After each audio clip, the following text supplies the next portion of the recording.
Well, here we are again. This is Radio Entrepreneurs. My name is Jeffrey Davis, and we are consistently and constantly streaming stories of entrepreneurship and how everyone or people are trying to deal with this economy. And that is in real time. So you don't have to wait for a book 2 years from the fact. And for those who like following Radio Entrepreneurs and the stories, don't forget you can find us on our website at radioentrepreneurs.com, on LinkedIn, Radio Entrepreneurs, Spotify, Facebook, Twitter, and Twitter it's Biz on Radio Entrepreneurs, uh, Instagram, YouTube, iTunes, Google Podcasts, and Stitcher. Quite an array of choices for anybody who likes a buffet. Our next guest is Christian Lecorps, founder and CEO of Atlas Prime NRG. Welcome, Christian. Thank you, Jeff. Thank you for having me. Thank you very much. And Christian, tell us about Atlas Prime. Sure. Atlas Prime is kind of a lifelong mission for me, but the goal that we're pursuing is to actively reverse climate change by 2050 while making every country on the planet energy independent. Did you say 2050 or 50? 50. Is that, Unfortunately, I don't think we can do it much faster than that, but yeah, that's the but, goal. but do we have to do it faster than that? You know, It would be nice. Yeah, it's one of those things that you don't want to put off. So, 20, 29 years, a long time yeah. based upon science. So how did you get into this business? And I have a series of questions. Very Yeah, interesting. Yeah, sure. So I grew up in Haiti, which meant that there are a lot of socioeconomic issues that are tied to climate change that I just grew up in that environment. I didn't really know that, everything was all interconnected. But because of blackouts, I almost died 3 times by the time I was 12.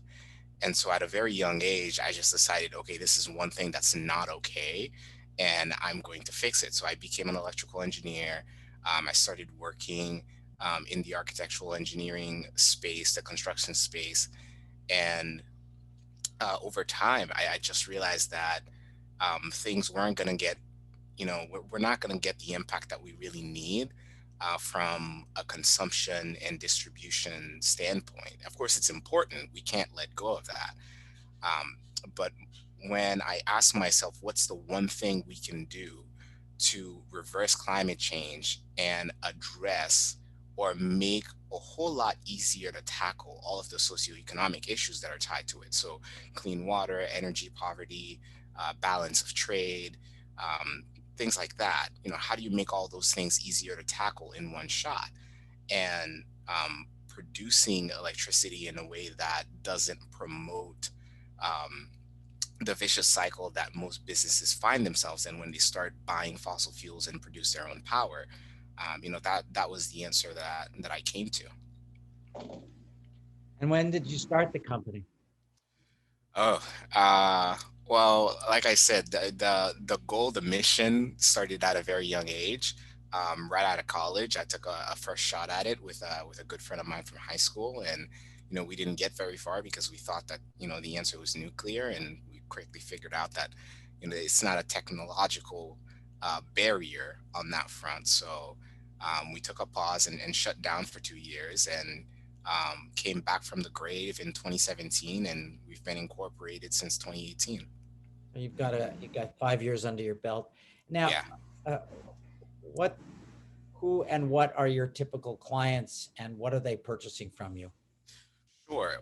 What they're purchasing is the electricity that comes out of our units. So the unit is it's the equivalent of a diesel or a gas generator that we just plop down on their property, and we only charge them for the electricity that they use. Our ideal customers are actually telecom providers and data centers in emerging markets where the electricity grid is not so good. But we're actually working with one of the best research institutes in the country to find applications in making use of waste heat, so process heat, like making steel, glass, cement, things like that. There's a lot of hot air that goes out the pipe, and we can actually take that and convert it into electricity or hydrogen, depending on the application. Interesting. Are these one-off projects or these annual projects? How do the contracts work? The contracts, they're very similar to the contracts that you find in commercial solar projects. You know, they're leased to own 5, 10 years, depending on the finances and the numbers that they're looking to hit. But yeah, it's no different than a power purchase agreement. Right. How do you find your clients, or how do they find you? Well, right now we're doing things that don't scale. So we're actually reaching out to them, and we're being very intentional about the clients that we reach out to, because things are very early for us. The first prototype is actually still in design and construction, in collaboration with the Southwest Research Institute. So getting talking to clients that understand that this is going to take a while before it's truly ready to be deployed across, hundreds of, you know telecom towers, and data centers. That's important. So Again, it's probably a limitation on my part, but how do you make, because I know this is one of your claims, a climate justice and more inclusive social justice movement? sure. Well, the if you look at how electricity is produced right now, most of it is through fossil fuels. And that's being done because for a long time, fossil fuels were cheaper. And in emerging markets, that's still the case. So the problem with that is that it makes the electricity grid much more unstable. So businesses are much more prone to buying their own fuel.